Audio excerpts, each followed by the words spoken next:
guys, welcome back to ZBC Racing. We are in Atlanta this time for was it a 13? I didn't get to see the amount of laps, but I think it's probably about 10 or 11 laps at Atlanta. There's gonna be 18 guys in the race, and we're doing custom setups here. So last race was at Gateway, qualified first out of those 18 guys. So we're gonna really attempt to just take this thing smooth and try to win. So if you're new to the ZBC Racing channel, as always, I like to do a little introduction about who I am. My name is Zach Banks-Calderín. I am a real-life racer. I've had experience in racing in anywhere from the local level to racing in the world level. Competed in hundreds of real-life events. I've even driven NASCARs in real life out in France. Due to my performance in go-karting in college, I was actually recruited out to France to do the NASCAR Euro Series driver recruitment program. Ended up setting the fastest lap there out of all recruits. Just didn't have the money to fund the season, but I've got some experience in cars, got some experience in karts, and I'm gonna really try to hit this YouTube stuff hard and build an audience and hopefully leverage that audience into sponsorships. So the best thing you can do to support me is to hit that subscribe and maybe hit the notification bell so that you receive notifications of my future videos, and I'll try to keep you guys entertained and informed in return. So we're live here at Atlanta.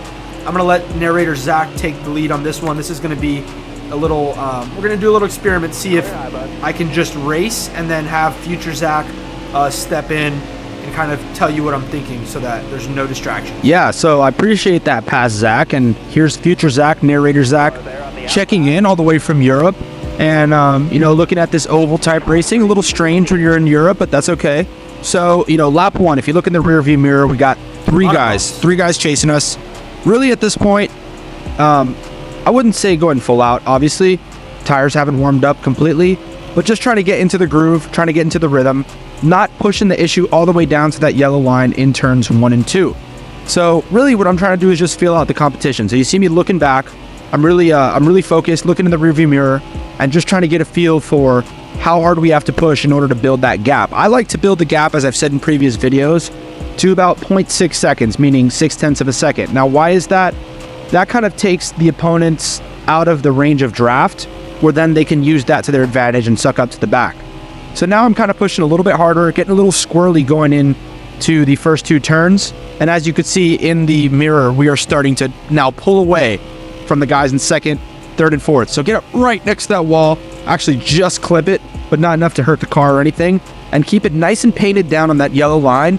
Keep that wheel straight. So now for lap 4, I want you guys to pay attention to the steering wheel. So now the tire is basically at its prime, and we're gonna just lightly get our car right towards that yellow line. And look at those steady hands. Super steady hands, straighten that wheel out for the straightaway, and that's gonna give us a really good run coming into 3 and 4. We're gonna just smoothly, look how steady the wheel is. Wow, that is steady. So we're gonna just try to keep it nice and steady, painted on that yellow line, so that we can get a really fast exit now through the front stretch going into lap 5. So that's gonna probably be our fastest lap of the race, as we do get a little bit of an upset entry there. So now we're high, we have to slow down, we're high, we have to slow down, let off that gas, and you can even hear the motor just woeing down as a result of having to pass that lapper. Probably could have passed him a little bit better, but we've built enough of a lead to be comfortable and allow ourselves to just pass with enough room. So now going into 3 and 4, we're getting closer to that yellow line, as the tires, not at their prime at this point, probably a little bit past their prime, but now with enough grip to get a little bit slowed down and towards that yellow line. So now we're gonna just really start to hit our stride here and really just try to push the issue. The tires are past their prime. We're probably not gonna hit those fast laps of, if you saw the 29.2, we hit that 2 in a row, but we're probably gonna, end up, even though the lap times might not be as fast, but we're gonna push harder because, we're getting towards the end of the race. We're seeing we're now 1.8 seconds ahead as we start to get towards the halfway point towards the race. We want to stretch that lead ideally to maybe 2.5 seconds. And then, hey, if we get to 2.5 seconds, now we have a lot of dominion over what we can do with the rest of the race, right? So it's a game of building that gap and then using that gap to your advantage. So once you build that gap, it's like, hey, I only have to win by like the smallest margin possible. So how can I guarantee myself that I'm going to win?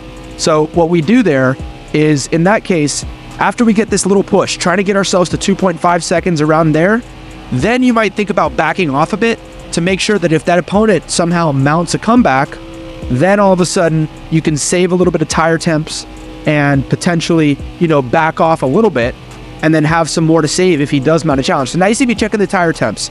If you go back and look at that, you'll see that my tire temps in the right rear are about 270. That's getting pretty hot already. So we really want to bring that down to maybe like 270, 265, something like that. As you can see, we're getting squirrely. So now down to 268. You can see those tire temps, and I'm checking that because we got 5 laps to go. I'm looking at the interval up there, and what I'm trying to do is I'm trying to balance. I don't want this car to all of a sudden get the tires way too hot and then we're squirrely. So as you see that little mistake, we're still up by 3.1 seconds, right?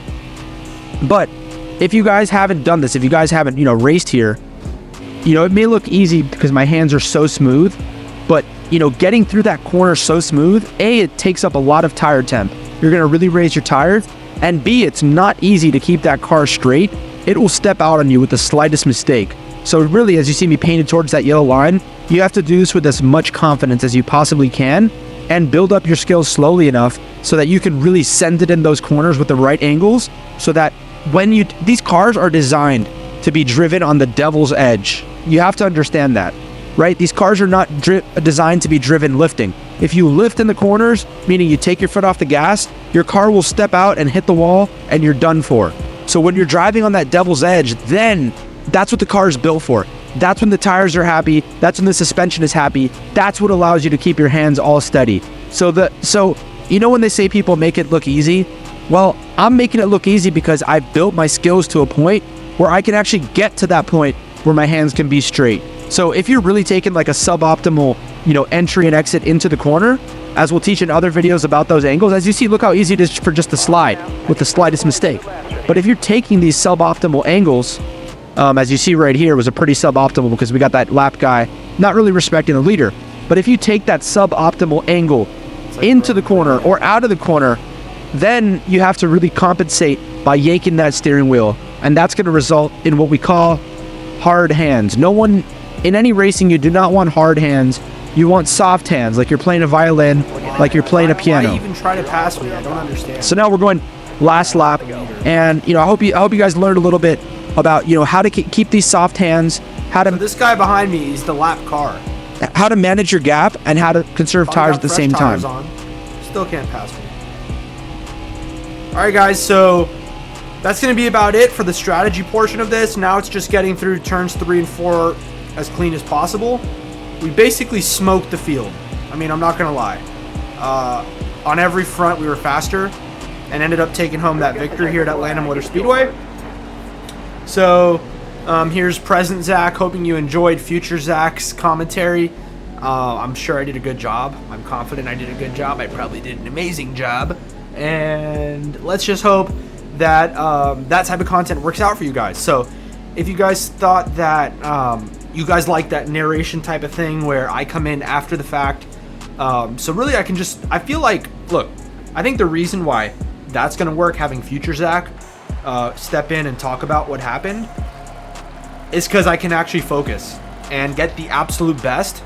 So then you're both getting the best analysis because you're seeing myself like analyze what happened, but on top of that you're getting analysis of the most optimal drive. I'd like to see you guys, if you think, hey, why don't you just do it? I could get better at it, sure, but I would like to see if anyone can really talk and entertain and hold someone's attention while trying to win a race with guys chasing you. Because it may look easy, but it's really not. Like, trying to keep that car straight it's not easy, especially when you got no assists on. So anyways, guys, thanks for tuning to ZBC Racing. I really, really, really would appreciate if you guys left me a subscribe. This is not the only type of content that I'm going to do. There's going to be a lot more different types of content. We're going to do this is the ZBC podcast. That's where the foundation is going to be built, the ZBC podcast. Every NASCAR racing week, we'll come out with a ZBC podcast covering the real-life NASCAR news and try to get you guys as informed as possible and really, really just hammer away at this NASCAR community. Try to get myself back in the race seat, try to get sponsorships and stuff like that So to do that, our first step is going to be towards building an audience, and I hope you guys will be a part of that. Join the journey. So hit that subscribe, like it down below, and hit that notification bell so you can be notified when new videos comes out. Thank you guys very much, and on to the next one.